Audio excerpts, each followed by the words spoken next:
Morning, students. In last class, we have started the unit number 6, that is transport layer. The first part is transport layer. In transport layer, so far we have discussed what is the transport layer and what are the responsibilities of transport layer and what are the transport primitives. Okay. And what is connection establishment and what is connection release and what is Berkeley sockets. In last class, we have discussed all those topics. Let's start today's class with the important concept, that is transport layer protocols. We are having two protocols in transport layer, that is UDP, that is connectionless protocol. The second one is TCP, transmission control protocol, that is a connection oriented protocol. Let's start with the UDP protocol. In this UDP, we are going to discuss the topics. Only we are having the one topic, that is introduction to UDP. Only UDP we are having. Let's start with the UDP header. The diagram which you are seeing in the screen is UDP header. UDP header is containing the size of 32 bits and it is containing 4 parts in the header. The one is source port, the second one is destination port, third one is UDP length, and fourth one is UDP checksum. As I told you so many times, the header will contain the source information and destination information, that is source address and destination address. In transport layer, the address will be the port number. That is the reason why they have given source port number and destination port number there. And UDP length. UDP length is the total length of the UDP segment, including the header. And the UDP checksum will be used at the receiver end to check the errors in the error detection method, whether the received segment is correct or not. For that reason, we are using the UDP checksum for error detection. Okay, and this also we have discussed in the last class. We are the remote procedure call. Remote procedure call means the client wants to execute. The client wants to execute the program which is not in the client wants to access the object which is not on the local, that is client machine, which is on the server machine. This is also we have discussed. In this, the main concept is the client stuff and the server stuff. This will play the important role. This also we have discussed in last class. The real-time transport protocol is not part of your syllabus. This is not required. Now, the next protocol in the transport layer is TCP. This in TCP, we are going to discuss about introduction to TCP, TCP service model, TCP protocol, TCP segment header, TCP connection establishment, TCP connection release, connection management, transmission policy. That's it. Okay. Now, coming to the TCP service model, these are the some default service, default assigned port numbers. Okay. For the file transfer protocol, the port number will be 21. The use is file transfer. For telnet, the port number is 23. Just you can, for port number 25, it is for email. Just you can remember the port numbers and respective protocols and their uses. Okay. This is the table you need to remember. Coming to the TCP service model, here we are having, we are having two diagrams. In the two diagrams, first ABCD, 4 are 4 512 byte segments. Each segment size is 512 bytes, sent as separate IP datagrams. That means datagram is nothing but a packet. Datagram is nothing but a packet or a segment. Okay. Here, 4 512 byte segments are sent as separate datagrams. Now, the second diagram shows you 4 into 512, that is 20448. 2048 bytes of data delivered to the application in a single read call. Okay. Instead of sending individually, all 4 512 byte segments are added together and sent in a single read call. I told you in the primitives, transport primitives, read, write, connect, listen. Okay, by using that read call, total 2048 bytes of data will be delivered to the application layer in a single read call. This diagram is very important. In the previous, we have seen the UDP segment header. This diagram represents the TCP segment header. In the TCP segment header, we are having the total size is 32 bits. See here the attributes, the components of this TCP header. This is the source port number. This is the destination port number.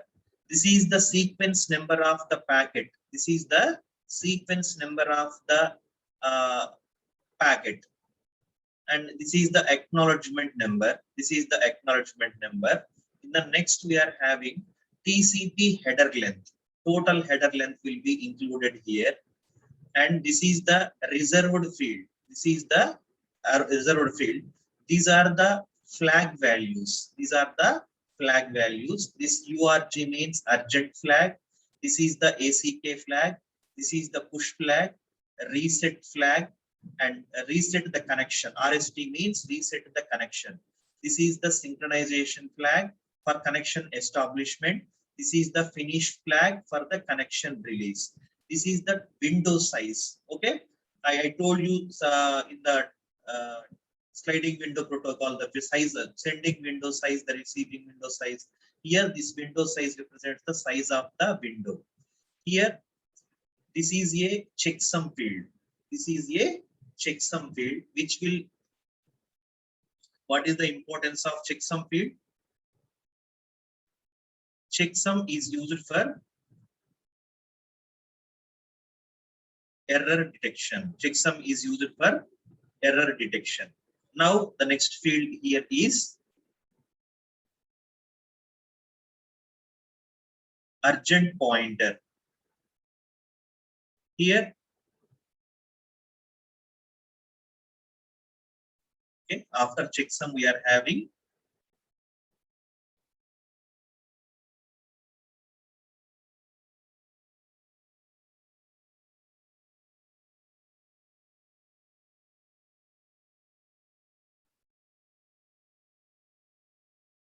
this urgent pointer shows you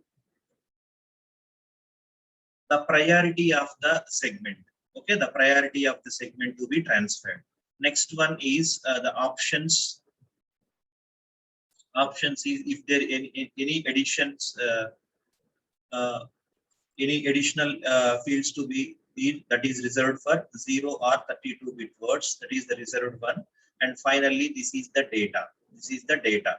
Okay, up till this point, this is a header followed by data. Coming to the urgent pointer.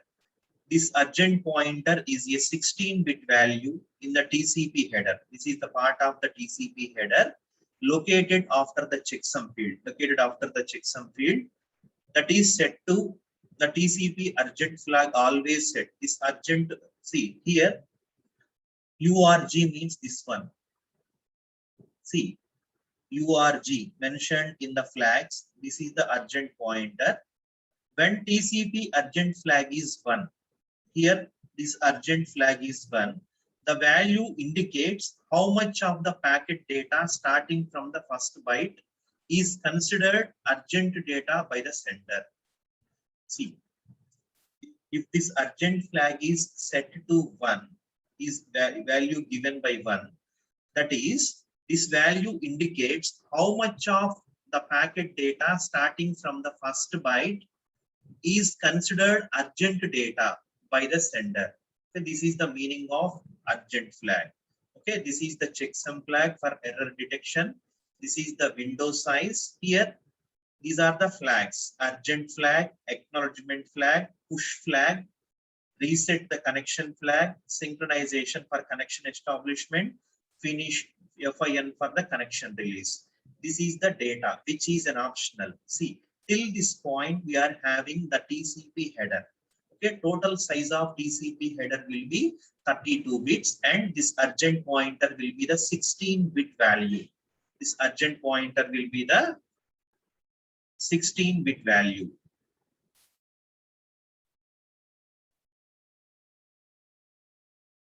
Now, this is the pseudo header included the TCP checksum. This is the pseudo header. See here, the source address and destination address, the total TCP segment length. Here the protocol equal to protocol is 6, and these are the flag values. These are the flag values. See, in the TCP, the first one is connection establishment. Here, the first one is the connection. Just students listen carefully. Okay, if you miss someone, you don't understand. This is the host 1 and this is the host 2. Host 1 is sending this is for connection establishment. For connection establishment, we are using SYN, synchronization flag. That is the reason why see SYN of sequence number equal to X. Okay. After receiving this connection request from host 1, host 2 sends SYN of SUP. That means SYN of, this is also connection request, sequence equal to Y. That is host 2 sequence is Y, comma, the acknowledgement for the host packet. That is ACK X plus 1. This is the acknowledgement for the packet. Now, the sequence number previously it is X, right? Now, the sequence number is X plus 1 and ACK is Y plus 1. This is the connection establishment in the normal case. Now, in the second case, there is a collision case. There is a collision case. See, first initially host 1 wants to send the connection request to host 2. See, before the host 1 request received to the host 2, the host 2 also sends a connection request to host 1. See here, the time here, host 2 started sending the connection request to host 1. Host 1 started here, for host 2, the request came at this time. Now, this is a collision. Now, what the host 2 sends, host 2 receives the connection request and it will send synchronization of sequence equal to Y, the sequence number equal to Y, comma, ACK equal to X plus 1, ACK equal to X plus 1. This is also sent, synchronization of sequence equal to X, ACK of Y plus 1.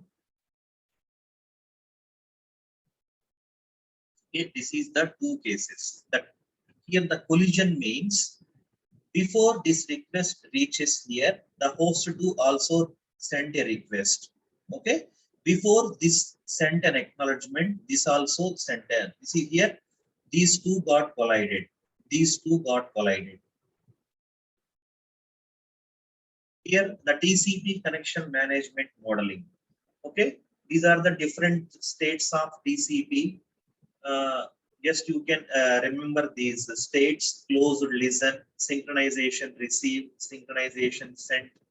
Okay, just you can go through this table.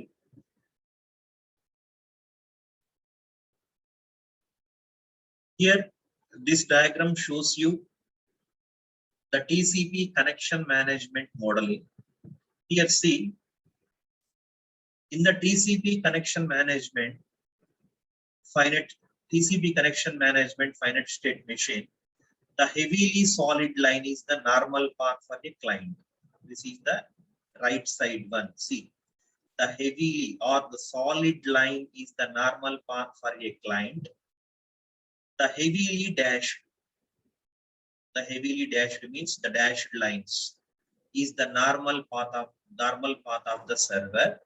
The light lines are unusual events. The light lines, these are the light lines. This is the heavily dashed lines. This is a heavily solid lines.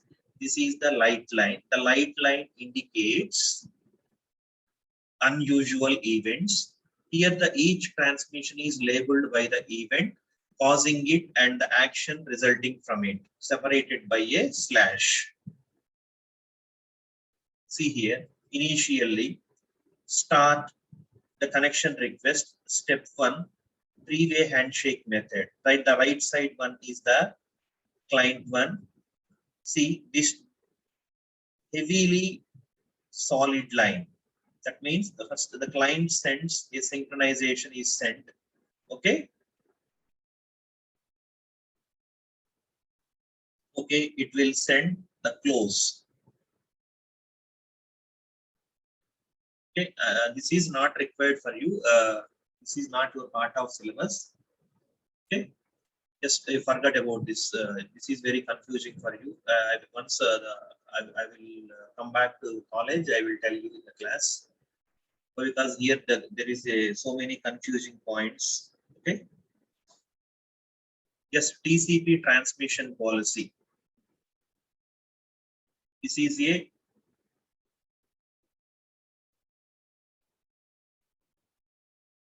is also not part of your syllabus. Transmission policy. Okay, only you need to write, you need to remember as the part of your syllabus. Only TCP segment header, UDP segment header, these two are your syllabus. The other topics also included in the PPT. Just this is important for you. UDP header, you need to write about UDP header, about 4 parts. What is UDP? And about 4 parts: the source port, destination port, UDP length, and UDP checksum. You need to write about these 4 parts. This is not also just you can try to remember the RPC. This real-time transport protocol is not a part of your syllabus. In TCP, this diagram is important. TCP segment header is very, very important. Okay, you need to write about each component of this TCP segment header: source port, destination port, sequence number, acknowledgement number, and about these 6 flags. Okay, and this is also the pseudo header included the TCP checksum. Okay, up to this part, we have completed the first part of unit number 6, that is transport layer. Okay. In the second part, we are going to discuss about the application layer. In the application layer, I will show you. Wait for a while.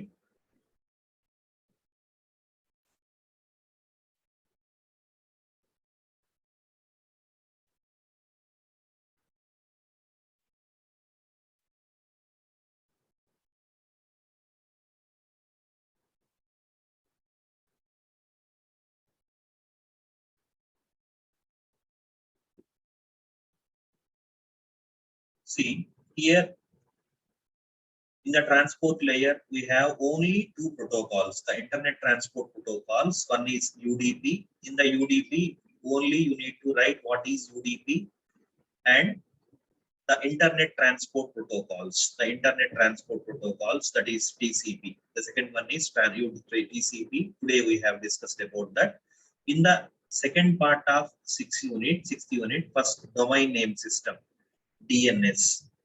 In the domain name system is different from DNS, domain namespace. This is DNS, domain namespace, resource records, name servers, electronic mail, email architecture, and email services. In the email, these are the subtopics. That is, what is user agent in the email, what is the message formats in the email, and how the email message will transfer, and how the email will final delivery will be done. These are the topics which we are going to be discussed in the second part of 6th unit, that is application layer. Let's start.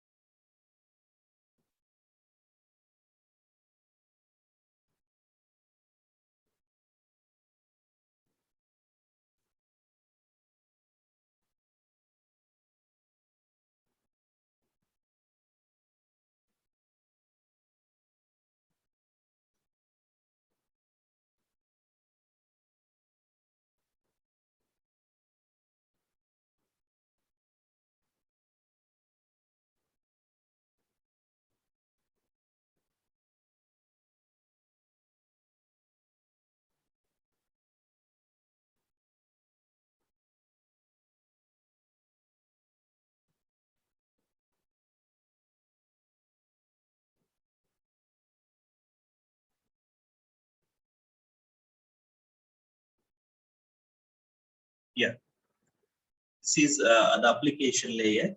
Here we know the application layer is in the top of the OSI reference model or in a TCP/IP reference model. The application layer will provide services to its above layer. What is the above layer to the application layer? Above the application layer, the users will be presented. For the users, the application layer will present the services or provide the services. Here, the first topic in the application layer is the domain name system. Okay. Here, this is the primarily used for mapping the host and email destinations to IP addresses. Listen carefully, students. This domain name system is used to map host and email destinations to the IP addresses, but can also use it for other purposes. The DNS is defined in RFC 1034 and 1035. Suppose whenever we have given an email www.gmail.com, that is a URL. Okay, that is not the actual address of the server. Actual address of the server will be the IP address. Here the domain name system will map. Here suppose we have given www.gmail.com. This domain name system will map this URL to the IP address of the Gmail server. This is the responsibility of domain name system. Coming to the working procedure of domain name system, to map the name onto an IP address, as I told you, to map the name. We are given the name www.gmail.com. That will map onto IP address. An application program calls the library procedure called resolver, passing it to the name as a parameter. Okay, the resolver sends a UDP packet to the local DNS server. Here, the resolver sends the UDP packet to the local DNS server, which then looks up the name and returns the IP address. To the resolver, which then returns to the caller. Okay, see, I told you the example. If we give the name, that will be converted to, that will be mapped to the IP address, and finally the resultant page will be displayed. Okay, coming to the DNS, in the domain name system we are having three parts. The first one is domain namespace, that is DNS namespace. The second one is resource records. Third one is the name servers.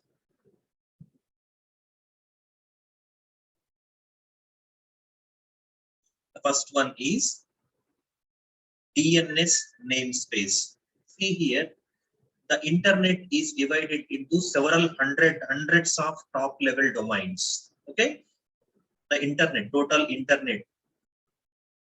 The DNS namespace, I'm telling that internet is divided into hundreds of divided into several domains, several top level domains, where each domain covers many hosts. Each domain covers many hosts, and this is the domain also subdivided into also divided into subdomains. Okay, I will show you in the example. It is very easy to understand how the internet has been divided into hundreds of subdomains. See, let's take this is an example. Let's take a country. Two parts is, these are the generic names and these are the country names. I am telling about the internet. Okay. See, generic names will be .int, www.com, .edu, .gov, .mil, .org, those things. For the country's point of view, .in, .cs, .uk, like that. See here, these are the two domains at the top level domains, generic domain and country's domain. Here, the domain names, the end of the names will be like .com, .in, like that. See here, in the generic we are having .int, .com, .edu, .gov, .mil, .org, .net, like that. Okay. See, these domains also further divided into subdomains. These also divided to subdomains. Okay. This is the example. I'm repeating once again, students. The domain name system. In the domain name system, the first one is domain DNS namespace. In the namespace, the top two domains comes into two flavors. The first one is generic flavor. In the generic flavor, we are using .com. This is for commercial purpose. .edu for educational institutions. .mil. This is for MIL is US Armed Forces and Government. .mil. .int that is for certain international organizations. .int international organizations. .net for network providers. .org that is for non-profit organizations. Okay. Our college. This is the generic flavor. Coming to the second flavor, country flavor. Include one entry for each country. Include one entry for every country. The domain names can be either absolute or ends with a period of example eng.sum.com or relative does not end with a period. Okay. Here, see, coming to the country flavor, we are having all these are given here are generic flavor. For the country flavor, they have see here. Under the generic domain, example is cs.yale.edu. Under the country domain, here the country domain has not given in this diagram. The country domain, the domain names will be like .in, .us, .uk, like that. See the example mentioned here, which I'm highlighting here, this point. Under the domain of the country, example will be cs.yale.ct.us. Okay, this is DNS namespace. Resource records. Here, every domain can have a set of resource record, not set. Every domain means the domain names I told you, right? Every domain can have a set of resource records associated with it. For a single host, the most common resource record is just IP address. Note this point, students. For a single host, the most common resource record is just its IP address. When a receiver gives a domain name to DNS, it gets both resource records associated with that name. That is, the real function of DNS is to map the domain names. See, the real function of DNS is map the domain names into resource records. A resource record is a 5-tuple format. Okay. What is the resource record, students? The main function of DNS is to map the domain names to the resource record. The resource record is containing 5 fields. One is the domain name. Second one is the name of resource record and how long it will be valid. That will be mentioned. The time to live and the type and the class and the value. See, domain name here tells the domain to which the record applies. Okay, we have 2 domains, right? Generic domain and country domain. In the generic domain, we are having for educational institutions 1 domain, for the organizations 1 domain, for the countries we are having 1 domains like that. Next, time to live. The second one is time to live. Okay, from this point, first one is the domain name. The second one is time to live.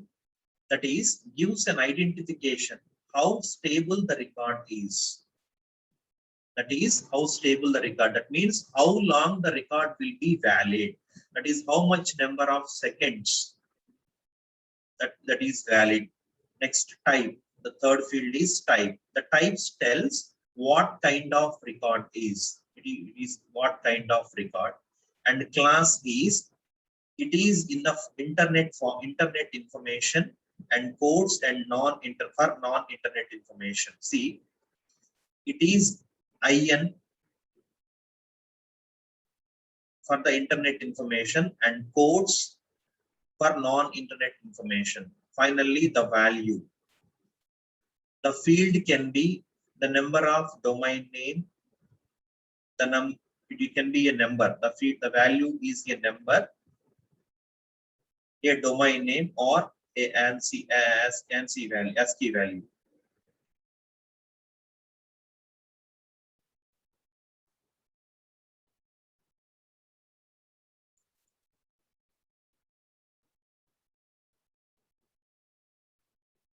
This is the type and types and meanings. Just forget about this table. Just you can study. Next one, the name servers. The third one is the name server. Here they have given it contains, the name server is contains the entire database and report response to all queries about it.